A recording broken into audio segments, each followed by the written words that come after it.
오늘 하나님 말씀은 우리가 믿음 안에서는 아멘하고 할렐루야 하는 말씀이지만 여러분들이 현실적으로 생각하면 너무나도 충격적이고 또 현실 세계에서 받아들이기도 힘들고 또 여러 가지로 해석과 논란이 굉장히 많은 구절입니다. 성경학자들이 해석을 하면서도 가장 곤란해하고 답답해하는 구절 중에 하나입니다. 왜 그런지는 여러분들이 오늘 말씀을 곰곰이 생각해 보면 알 수가 있습니다. 성경 말씀 내용을 좀 설명을 드리면 창세기 22장 1절은 이렇게 시작을 합니다. 뭐라고 시작돼요? 그 일 후에 라고 시작이 됩니다. 그 일 어떤 일일까요? 바로 전에 21장 얘기를 보면 아브라함이 최전성기를 맞습니다. 주변 사람들도 다 아브라함과 화친을 하고 아브라함을 건드리려는 못살게 구는 원수들도 다 정리가 되고 이제 하나님께서 백세해 주신 아들 하나 잘 데리고 잘 살면 됩니다.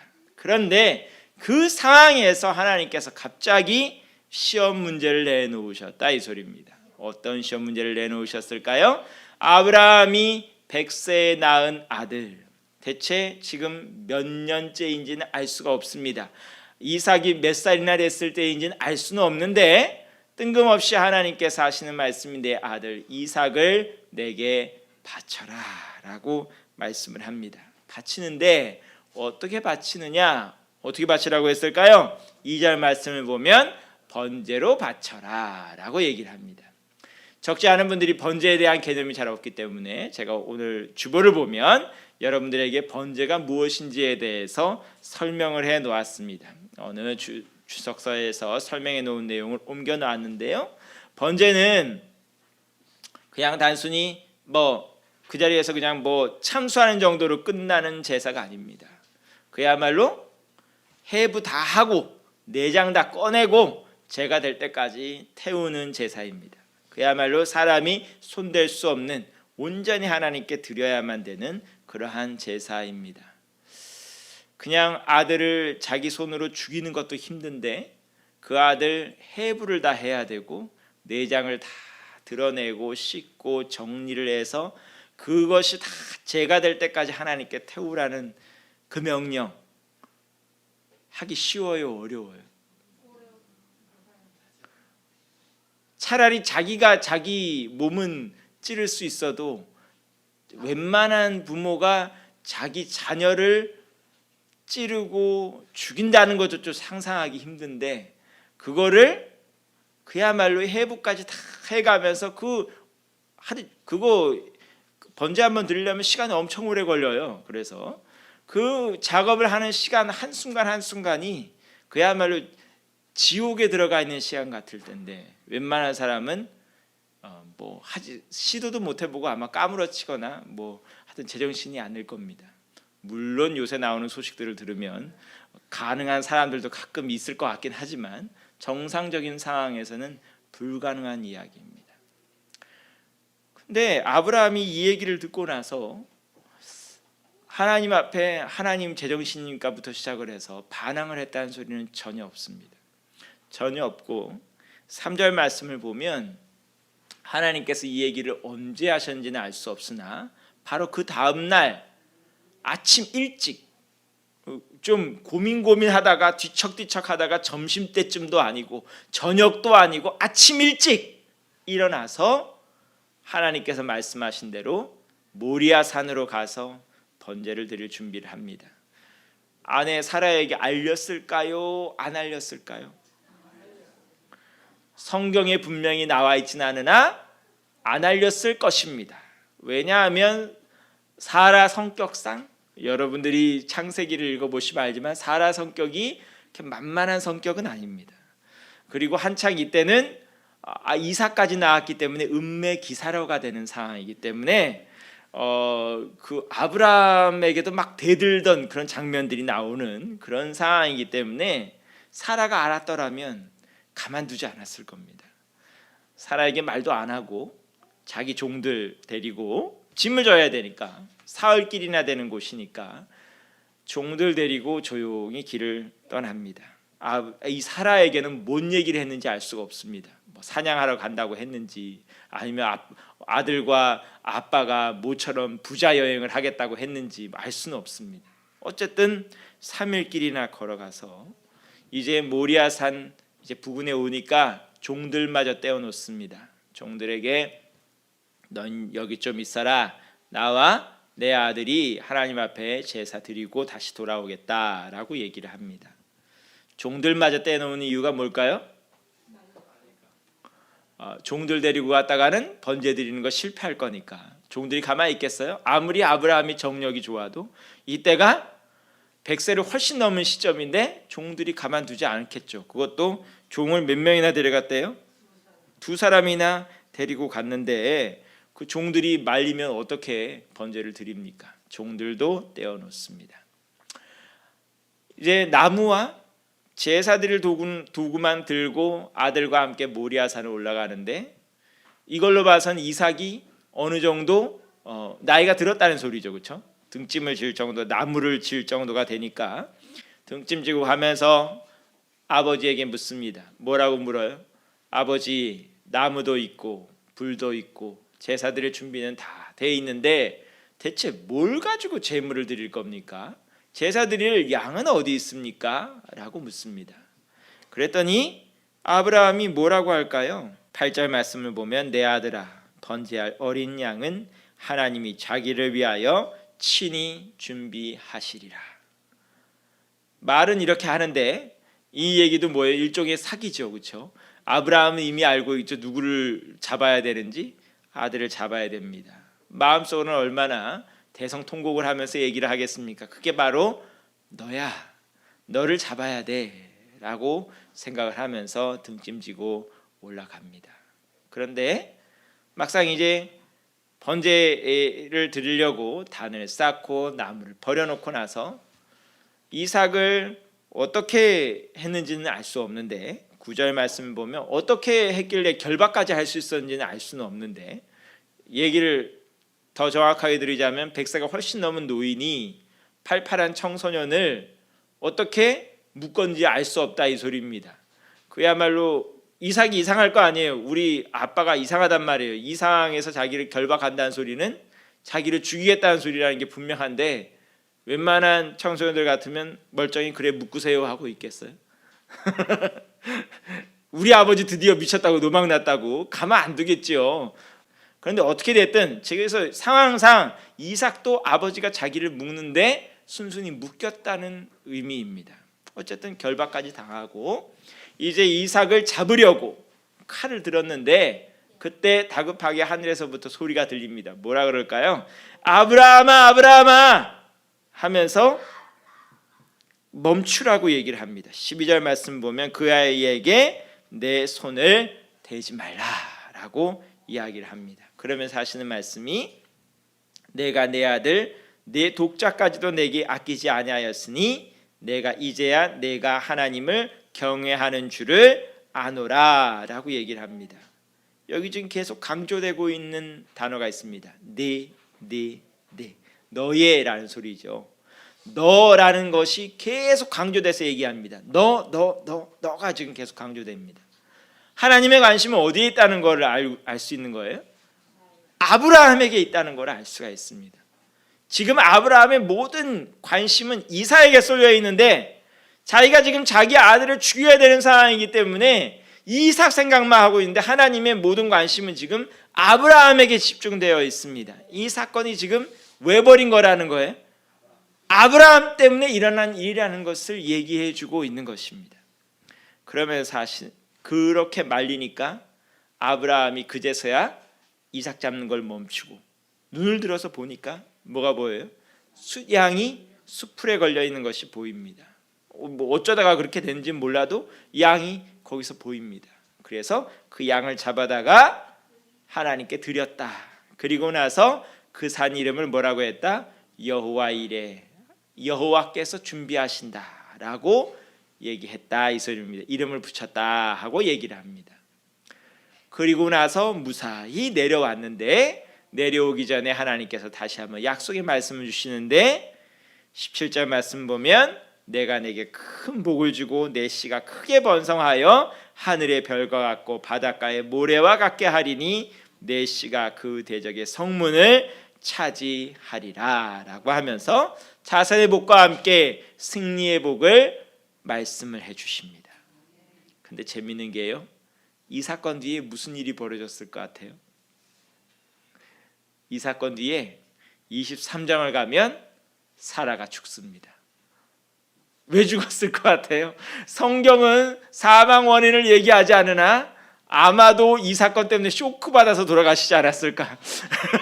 이 남편이 이게 미쳐가지고 이제 나도 모르는 사이에 아들 잡으려고 했다고 화병 나서 돌아가시지 않았을까라는 생각을 할 수 있는 대목입니다.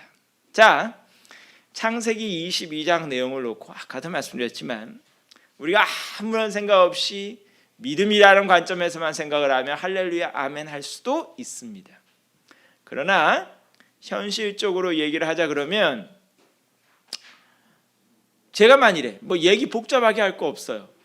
제가 어느 날 신문에 대문짝만 하게 났는데 제 아들 묶어놓고 하나님께 드리려고 범죄로 잡으려고 드리려고 했다라는 소식이 들렸다는 거예요. 우리 방패 안수집사님께서 저를 구속해서 가신 거예요. 그 사건이 신문에 대문짝만 하게 났다. 그걸 놓고 여러분들이 우리 목사님 믿음 좋네, 저 교회가 은혜가 넘치네, 그럴 수 있겠어요? 절대 일어날 수 없는 일이죠. 뭐 주변에 칭찬할 사람은 어디 있겠어요? 믿음 좋다고 할 사람은 어디 있겠어요? 미쳤냐 그러지. 그야말로 빨리 정신병원 집어넣어야 된다 그러지. 그걸 놓고 누가 믿음이 좋다고 해요? 믿음 좋다고 할 사람은 없습니다. 또한 우리가 이 말씀을 간과할 수 있는 이유 중에 하나는 17절에 자꾸 모든 초점이 가기 때문입니다. 중간과정 생각 다 안 하고 복 받는 얘기만 생각하기 때문입니다. 그래서 순종했더니 하나님께 큰 복을 받았더라. 복에만 관심이 꽂혀서 그렇지 그 과정을 생각 안 하기 때문에 이 구절을 부담 없이 또 받아들이는 겁니다. 하지만 다시 한번 말씀드리지만 현실적으로 과정을 곱씹어가며 생각해 보면 정말 끔찍할 뿐만 아니라 어이가 없고 이해가 안 되는 구절이 바로 이 구절입니다. 대체 아브라함은 무슨 생각을 했으며 대체 하나님은 대체 왜 이런 일을 벌였느냐 하는 것이 오늘 우리가 살펴보아야 될 내용입니다. 첫째, 아브라함은 대체 무슨 생각으로 아들 이삭을 번제로 드리려고 했을까요? 거기에 대해서 히브리서는 이렇게 얘기를 합니다. 히브리서가 하는 얘기를 들어보면 아브라함은 분명히 하나님께서 이 아들 이삭을 통해서 큰 민족을 이루게 하시고 약속을 이루실 것이라고 하나님께 말씀을 받았기 때문에 하나님께서 내가 설사 이 아들을 번제로 바친다 할지라도 죽인다 할지라도 그야말로 하나님께 그렇게 바친다 할지라도 하나님께서 이 아들을 다시 살려낼 줄을 믿었다라고 히브리서는 얘기를 합니다. 즉 아브라함은 이 아들을 죽인다고 생각하는 것이 아니라 내가 이 아들을 죽이더라도 하나님께서 이 아들을 보호하여 주실 것이다 하는 생각으로 달려들었다 이 소리입니다. 그런 의미에서 아브라함은 이해가 될 수는 있습니다. 히브리서 관점에서. 그런데 그러면 아브라함은 그렇다 치고 그럼 하나님은 굳이 왜 이 가정을 겪게 만드셨냐 이 소리입니다. 아브라함은 굉장히 획기적인 그런 부활신앙을 가졌다 치고 하나님은 왜 아브라함을 이런 상황에 몰아넣었냐 이 소리입니다. 이 구절을 놓고 수천 년 동안 예술가들도 고민을 하였습니다. 대체 하나님의 뜻은 또는 하나님은 이 과정을 통해서 무엇을 깨닫게 하시고자 했냐를 놓고 예술가들도 고민을 했는데 그 흔적을 제가 오늘 주보에 달아놓았습니다. 제일 먼저 나오는 분이 카라바조라는 분인데 카라바조를 보세요. 딱 보면 자 사진으로 봤을 때 맨 왼쪽에 있는 남자가 누굴 것 같아요? 천사죠. 천사 뭐 하고 있어요? 한 손으로는 아브라함 손잡고 칼들은 아브라함의 손잡고 한 손으로는 어떻게 해요? 양을 가리키고 있어요. 성경 말씀과는 약간 다르죠. 아브라함이 눈을 들어서 본 거지 천사가 저기 있다고 가르쳐준 건 아닌데 어쨌든 천사가 나타나서 한 손으로 아브라함 말리고 한 손으로는 양을 가리키고 있어요. 그런데요 천사가 말렸는데도 아브라함이 칼을 들은 아브라함의 손은 어때요? 완고해요. 뭐 천사가 말린다고 해서 천사가 힘이 약했으면 아마 못 말렸을 것 같아요. 굉장히 완고하고 표정도 놀라는 기색도 없고 뭔데 날 건드려 하는 분위기죠. 그렇죠? 방해하지 마 하는 분위기입니다. 굉장히 강인한 정신을 가진 아브라함의 모습이 나오고 오른쪽 바닥 쪽에 누구 얼굴이 보여요? 이삭의 얼굴이 보여요. 이삭 얼굴이 어떤 것 같아요?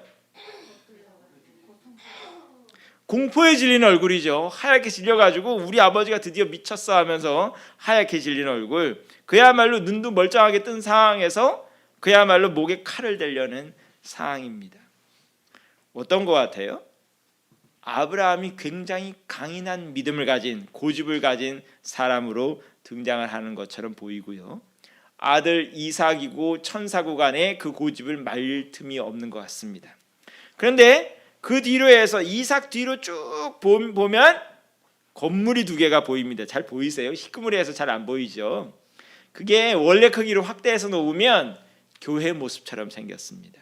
성전 모습처럼도 생기고요. 그래서 사실은 성경 역대기의 표현을 따르자 그러면 이 모리아산이, 이삭을 바친 이 모리아산이 어디냐 하면 예루살렘 성전이 선 자리입니다. 그래서 아브라함이 이삭을 바쳤던 이 신앙의 기초를 둬서 예루살렘 성전도 서고 교회도 서고 했다는 소리입니다. 즉 믿음의 조상으로서 어떠한 상황에서도 자기 아들 독자를 아끼지도 않고 하나님께 바칠 정도로 강인한 믿음을 가진 그 믿음의 기초 위에 하나님의 성전과 교회가 서갔다 하는 것을 보여주는 작품입니다. 그럼 결과적으로 이 그림대로 하면 하나님께서 아브라함을 이렇게 만드신 이유는 뭐예요? 더 믿음을 강하게 하기 위해서라고도 볼 수 있죠. 그렇죠? 강인한 믿음을 테스트하기 위해서라고 볼 수도 있습니다. 그런가 하면 렘브란트라는 사람 그림도 나옵니다. 보면 위의 그림하고는 좀 다르죠. 지금 일단 아브라함이 그의 왼손으로는 뭐 하고 있어요? 그의 왼손으로는 이삭의 입과 얼굴을 가리고 있죠. 차마 자기도 그 얼굴을 못 보는 거죠. 그러면서 오른손으로 이제 벨려고는 하는데 천사가 그 손을 잡자마자 칼이 어떻게 돼요? 떨어지고 있어요. 칼을 꽉 잡았다는 소리예요? 헐겁게 잡았다는 소리예요? 위하고 지금 다르잖아요. 그렇죠? 위에는 천사가 붙잡아도 칼을 놓치지 않아요. 근데 밑에 렘브란트 그림은 칼을 놓쳤어요. 뭘까요? 아브라함도 지금 엄청난 갈등 속에서 이삭을 잡아야 되는 그 순간까지도 너무나도 괴롭고 힘든 상황에서 그 모든 것을 수행하고 있는 거예요. 그때 마침 천사가 나타나서 잡은 거예요. 근데 여기는 수장이고 뭐고 안 보이고 꼭 천사가 한 손으로는 꼭 싸대기 때릴 것 같기도 하고 한 손으로는 어떻게 보면 하늘을 가리키는 것 같기도 해요. 그렇죠? 하늘에 하나님 바라보라고, 하나님께서 나를 보내셨다고 멈추라고 하는 것처럼 보이기도 해요. 근데 어쨌든 거기 나타나는 아브라함의 모습은 위 아브라함의 모습과는 좀 많이 다를 뿐만 아니라 굉장히 초췌하고 힘든 노인의 모습이 나오고 있습니다. 위는 아주 좀 완고한, 머리도 완전 빡빡 대머리인데 아주 완고한 모습인데 비해서 밑에는 초라한 노인의 모습입니다. 그런가 하면 조각상인데요. 버글러의 걸 보면요. 지금 이 4개 작품 중에 3개는 다 제목이 이삭의 희생이라고 붙였는데 특이하게 이 조각상은 어떻게 표현이 되냐 하면 아브라함의 희생이라고 표현이 되었습니다. 좀 다르죠. 그렇죠? 제목부터가 다르죠. 보면 천사가 오른편 위쪽에 있고 아브라함이 왼쪽에 있고 아들 이삭은 역시 눈이 이제 뭐 수건 같은 데 묶여서 오른쪽 바닥에 있습니다. 근데 그 상황에서 지금 그림에서는 좀 약간 희미하게 보이긴 하지만 천사가 일단 아브라함의 손을 잡지 않습니다. 그리고 천사가 오른손으로는 어떻게 해요? 하늘을 가리켜요. 하늘 가리키는데, 그리고 왼손으로는 어떻게 해요? 아브라함의 가슴에 손을 대고 있습니다. 근데 그 아브라함의 가슴도 그냥 손을 대는 것이 아니라 옷을 열어 제치고 가슴에 손을 대고 있습니다. 무슨 의미일까요? 내 마음이 하나님께 통했다. 마음 얘기를 하고 있는 거죠. 그 정도면 됐다. 칼을 잡을 손을 지금 잡는 것이 아니라 가슴에 손을 대면서 하나님께서 네 마음을 알았다 하는 것을 의미를 하고 있습니다. 그래서 결국 제목이 표현하듯 아브라함이 이 모든 것의 중심에 와 있을 뿐만 아니라 하나님께서는 아브라함의 마음에서 뭔가를 찾으려고 하시고 그 마음 가운데서 무엇인가 변화를 일으키려고 했다는 것을 볼 수가 있습니다.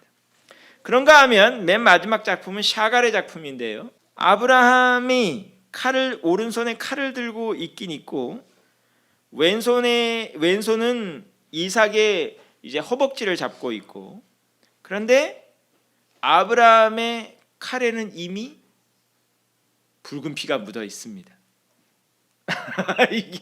이 작품을 보면 아브라함의 칼에는 이미 칼 끝에는 이제 칼 밑동에 보면 붉은 빛이 돌고 있습니다. 아브라함 자체가 이미 붉은 빛으로 물들여져 있습니다. 이미 희생이 시작됐다는 소리입니다. 그런데 재미있는 것은 이게 확대를 시켜서 지금 봐야 되는 것인데 이게 지금 약간 19금급 그림이에요. 거시가 좀 적나라하게 드러나는 그림입니다. 잘 축소시켜라 잘 안 보여서 그렇지 이삭의 아랫도리가 지금 붉은 빛으로 물들여져 있죠. 이 장면을 봐서는 이삭을 번제로 드렸다기보다는 하나님께서 말씀하신 대로 할례를 행한 것 같은 그런 분위기입니다. 근데 그 상황에서 천사가 나타나는데 천사가 둘이 나타납니다. 한 천사는 나타나서 아브라함을 말리는 거고 왼쪽 위쪽으로 파란색 쪽에 물들인 쪽이에요. 그 왼쪽으로 더 끝까지 올라가면 하얀 빛 가운데 또 천사가 하나 더 있습니다. 그거는 뭐냐 하면 지금 창세기 보게 되면 두 번째 천사가 두 번째 나타나서 복을 말씀하시는 그 장면 때문에 천사가 두 번 나타납니다. 그런가 하면 왼쪽 밑에는 보면 웬 나무가 하나 있고 거기에 조그맣게 보이긴 하지만 양 같은 게 하나 걸려 있고 그 뒤로 여자 하나가 나옵니다. 여자 누굴 것 같아요? 사라죠. 사라. 사라가 이 아브라함이 벌인 일을 언제 알았는지는 알 수 없어도 엄마의 이 애타는 마음이 드러나는 그림입니다. 그런가 하면 오른쪽 위쪽으로 보게 되면 뭐가 보여요? 십자가가 보입니다. 즉 이 모든 그림을 통해서 아무도 안 다뤘던 사라도 등장할 뿐만 아니라 이삭을 번제로 드린 사건 자체가 이삭을 굳이 죽이려고 했다는 사건보다는 할례를 행하는 믿음의 표현으로 등장을 하고 또 그것이 예수님의 십자가까지 이어져 있습니다. 과연 그럼 다시 본문으로 돌아와서 그럼 성경은 무슨 얘기를 하고 있느냐를 보겠습니다. 12절 말씀 보면 내가 내 아들 내 독자까지도 내게 아끼지 아니하였으니 내가 이제야 내가 하나님을 경외하는 줄 아노라. 하나님을 두려워하는지 두려워하지 않는지를 보겠다라고 하면서 네 독자를 아끼지 아니하였다라는 표현을 씁니다. 이 이삭이 지금 어떤 상황이었기에 하나님께서는 독자를 내놓으라고 하셨을까요? 여러분들이 성경을 잘 읽어보면 아시지만 이삭은 지금 아브라함에게 있어서는 복이기도 하지만 문제를 일으키는 근본 원인 중에 하나이기도 했습니다. 이삭이 등장함으로 말미암아서 사실상 가족이 반쪽이 났습니다. 어떻게 반쪽이 났을까요? 원래 아브라함의 부인은 사라인데 사라와 아브라함이 하도 오랫동안 아이를 못 낳으니까 둘이 편법을 써서 뭘 했을까요? 하갈이라는 젊은 여종을 데려다가 아브라함과 그 부부 관계를 맺게 만들고 그 사이에서 이스마엘이 나왔습니다. 이삭보다 14년 전에 나왔던 아들입니다. 근데 하갈이 임신한 시점부터 시작을 해서 갈등이 시작됩니다. 하갈이 여종이지만 자기가 주인의 아기를 임신했다는 걸 알고 나서 사라의 눈에는 하갈이 거들먹거리는 걸로 보입니다. 그때부터 분쟁이 일어나기 시작해가지고 그 분쟁이 어디서 정점을 찍느냐, 이삭이 나오니까, 정말 아브라함 100세에 이삭이 나오니까 그때부터 사라와 하갈의 전쟁이 본격적으로 시작되고 그 사이에서 아브라함은 완전히 오징어포가 됩니다. 그러면서 가정이 결국 둘로 쪼개지죠. 그리고 가정은 둘로 쪼개져서라도 어쨌든 정리는 됐지만 그 다음부터도 아브라함과 사라의 모든 관심은 몽땅 다 이삭에게 집중되어 있습니다. 이랬을 때 어떤 생각이 생기느냐, 이삭이 누구 거라는 생각이 생겨요? 내 거라는 소유욕이 굉장히 강해집니다.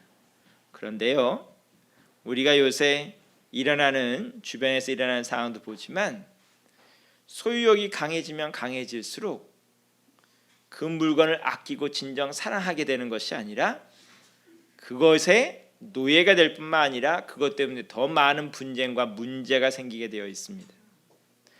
요즘에 나타나는 폭력적인 부모들의 공통적인 현상이 무엇이냐? 자기 아이를 자기의 소유로 생각합니다. 내 거라는 생각이 생기면서, 그러면 더욱더 아껴줘야 되는데 그 끝은 어디가 되느냐? 내 맘대로라고 되고 내 뜻대로라고 됩니다. 오늘날 부모님들과 우리 자녀들 사이의 갈등은 어디서 시작될까요? 모든 것을 부모님의 뜻대로 하려는 데서 문제가 일어납니다. 드라마도 항상 보면 어떻게 해요? 부모가 원하는 학교 가야 되고, 부모가 원하는 공부해야 되고, 부모가 원하는 전공해야 되고, 부모가 원하는 사람과 결혼해야 되고, 부모가 원하는 대로 취직해야 되고, 부모가 원하는 대로 미국에서도 그런 부모를 칭하기를 헬리콥터 부모라고 부릅니다. 요새는 아마 드론 부모라고 부를 것 같기도 해요. 어디든지 쫓아다니면서 간섭을 해대는 겁니다. 다 왜 그래요? 말로는 자녀를 사랑하기 때문이라 그러고 애정의 표현이라고 얘기를 하지만 실제로는 자기 소유로 만들고 있는 것입니다. 그랬을 때 그 끝이 행복해요? 행복하지 않습니다. 그 끝에는 항상 분쟁이 커지기 마련입니다. 사람만 그런가요? 처음에는 어떤 이유에서든 재물을 모으기 위해서 재물에 집착해서 재물 모으는 데 온 관심을 쏟으면, 처음에는 내가 돈을 모으는 것 같지만 점점점 어떻게 돼요? 돈이 자기를 지휘하게 되고, 돈이라면 부모 자식도 없고 이웃도 없고 친구도 없는 삭막한 상황에 들어가게 되어 있습니다. 이삭이 분명히 귀한 아들이고 이삭이 하나님께서 복의 통로로 쓰실 아들이지만, 이삭을 아브라함의 소유로 만들고 아브라함의 뜻대로 만들고 아브라함의 것으로 만들게 되면 그 끝은 행복하지 않습니다. 하나님께서 요구하시는 건 뭘까요? 이삭을 내 손에 맡겨라 하는 소리입니다. 이삭을 맡겨야 아브라함도 행복하고 이삭도 행복하고 정말 아브라함의 가정이 복의 가정이 될 수 있다는 말을 해주고 있는 것입니다. 하나님은 아끼지 않는 것에 지금 포인트를 두는 겁니다. 여기서 아낀다는 거는 무조건 몽땅 내놔 하는, 강도처럼 다 내놔 하는 그런 의미가 아니라 맡겨라 하는 소리입니다. 하나님을 두려워하니까, 하나님을 존경하니까, 하나님께서 가지신 그 능력과 지혜를 인정하니까 하나님 앞에 맡겨 놓으라 이 소리입니다. 정말 인생의 전문가한테 맡겨 놓으라 이 소리입니다. 여기 인생의 전문가 누가 있어요? 누가 인생의 전문가예요? 한 가지 우리 인생의 함정 중에 하나는요, 지나온 과거에 대해서는 누구든지 얘기할 수 있어요. 연세가 드신 분들일수록 지나온 과거가 많기 때문에 과거에 대해서는 얘기를 할 수가 있는데, 미래에 대해서는 아무리 나이가 들어도 말할 수 있는 사람이 없어요. 그렇지 않아요? 내가 살아온 시간이 짧든 길든 간에 미래에 대해서는 한 사람도 말을 할 수가 없어요. 아무리 똑똑한 과학자라 할지라도 자기 앞에 무엇이 놓여 있는지 장담할 수 있는 사람은 아무도 없습니다. 지금 온 세계에 기록적인 한파가 불어닥치고 있죠. 이 한파 왜 생긴대요? 이 한파가 왜 생긴대요? 지구온난화 때문이래요. 우리가 생각하기에 항상 과학자들은 어떤 걱정이 있냐면 지구가 너무 더워져서 해수면의 온도가 올라가고 뭐 기타 등등 지구가 더워지는 생각만 했지 지구가 더워져서 거꾸로 한파가 닥칠 생각은 잘 못했어요. 그래서 거꾸로 과학자들 중에는 지구온난화를 비웃는 사람도 있습니다. 지구온난화 빙하기가 온다라는 사람도 있습니다. 그 말이 완전 뻥은 아니죠. 지금 닥치는 걸로만 봐서도 뭐 어저께인가 엊그저께인가 신문을 보니까 어떻게 돼 있어요? 중국의 내몽고 지방은 영하 50도까지 막 그런 엄청난 기온이 내려가서 영하 50도면 어느 정도냐 하면 끓는 물을 부으면 곧장 얼어버리는 온도래요. 끓는 물을 붓는 순간 얼어버리는 온도래요. 거기서 어떻게 살아요, 그렇죠? 기록적인 한파가 지구온난화 때문에 생긴다 이 소리입니다. 우리는 행복하자고 만든 것들이 우리 뜻대로 안 된다 이 소리입니다. 신문에 계속 나오는 얘기 중에 하나가 과학기술의 발달로 로봇이 발달하고 컴퓨터가 발달하고 첨단 기술이 발달하면서 인간들의 일자리가 계속 줄어든대요. 원래는 뭐 하자고 만든 거예요? 우리 행복하자고 만들었는데 과학기술이 발달하니까 우리가 행복해지는 것이 아니라 우리가 할 일이 점점 없어져요. 이게 우리가 원하던 게 아니잖아요, 그렇죠? 우리의 모든 것 하나님께 내어놓지 않으면 그 끝은 행복이 아니라 불행이 오게 되어 있습니다. 하나님께서 아브라함을 들어서 큰 복을 받게 하시고 큰 민족을 이루게 하시고 별과 같이 많은 자손들 만들려고 하고 그 자손들을 통해서 복의 통로를 만들려고 해도 우리의 손에 붙들려 있는 한, 사람의 손에 붙들려 있는 한 그것이 이루어지지 않습니다. 누구의 손에 붙들려 있어야 돼요? 하나님의 손에 붙들려 있어야 된다는 얘기를 해주는 겁니다. 번제는 그런 의미에서 큰 중요성을 가집니다. 다른 제물들은 어때요? 번제가 아닌 것들은요, 사람이 거꾸로 먹어요. 제사장이 먹든 바친 사람이 먹든 간에 요제로 드리든 거제로 드리든 그런 것들은 사람이 하나님 앞에 그렇게 바치고 나서는 도로 사람이 먹어요. 번제는 어떻게 하는 거예요? 하나도 사람이 먹을 수가 없어요. 왜냐하면 몽땅 다 제가 될 때까지 태우기 때문에 완전히 하나님께 드려야 되는 제물입니다. 우리가 소중하게 여기면 여길수록 하나님한테 맡길 수 있어야 됩니다. 뭐가 요구되는 거예요? 믿음이 요구되는 것입니다. 하나님 맡깁니다. 하나님 것 만들어주세요. 하나님께서 붙들어 주시고 인도해 주세요 라고 돼야지 그것을 아직도 내 거니까 내 뜻대로 내가 원하는 대로 내가 이끌어야지 내가가 되면 그 끝은 우리가 원하는 대로 되지 않습니다. 그래서 12절 다시 한번 보이지만 하나님은 계속 뭘 강조한다고요? 너를 강조하고 있습니다. 지금 너는 너가 지금 인생의 주인이 되려고 하고 핵심이 되려고 하고 인도자가 되려고 하지만 너는 인생의 전문가가 아니야. 거기 자리에 누가 들어가야 되는 거예요?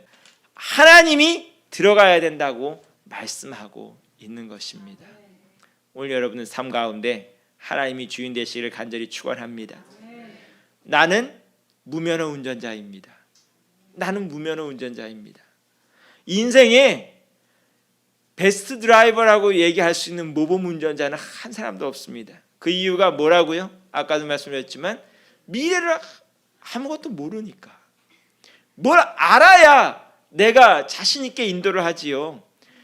항해사가 해도가 있기 때문에 바다 지도가 있기 때문에 자기 배를 잘 몰 수 있고 운전사가 내비게이션이 됐든 지도가 있든 자기 머릿속에 지도가 있든 간에 앞길을 아니까 운전할 수 있는 것 아닙니까? 하지만 아무것도 모르는데 대체 그 길을 어떻게 헤쳐나갈 수 있다는 소리입니까? 이 길을 제일 잘 아시는 분은 누구라고요? 하나님입니다. 도로에서 가장 순종해야 되는 음성은 내비게이션의 음성이라고 한다면 우리 인생의 내비게이션의 음성은 바로 하나님의 말씀입니다. 옆에 분들과 한번 인사해 볼까요? 하나님께서 당신을 당신을 책임져 주십니다. 아무도 여러분의 인생 책임져 줄 사람 없습니다. 윤상은 목사도 여러분 인생 책임 못 집니다. 제 말만 듣고 따라오면 다 성공합니다라고 얘기 못 합니다. 여러분의 인생을 책임져 줄 수 있는 분은 하나님 한 분뿐입니다. 세상이 어렵다 그러고 답답하다 그러고 문제가 많다고 하지만 믿는 사람일수록 뭐 해야 돼요? 하나님 앞에 무릎을 꿇어야 됩니다. 주변에 발 동동거리고 쫓아다녀봤자 도와주는 것 같지만 도와주지 않습니다. 오히려 세상의 각박한 인심은 어떻게 돼요? 우리가 어려움을 처하면 처할수록 더 우리 등치려고 하죠. 하지만 하나님은 그런 하나님이 아닙니다. 오늘도 하나님께서는 좋으신 하나님, 여러분을 위해서 가장 좋은 걸 준비하고 계신 하나님, 여러분 인생 가운데 가장 아름다운 열매를 맺게 하실 하나님이라는 것 꼭 믿는 이 시간이 될 수 있기를 간절히 축원합니다. 기도하겠습니다.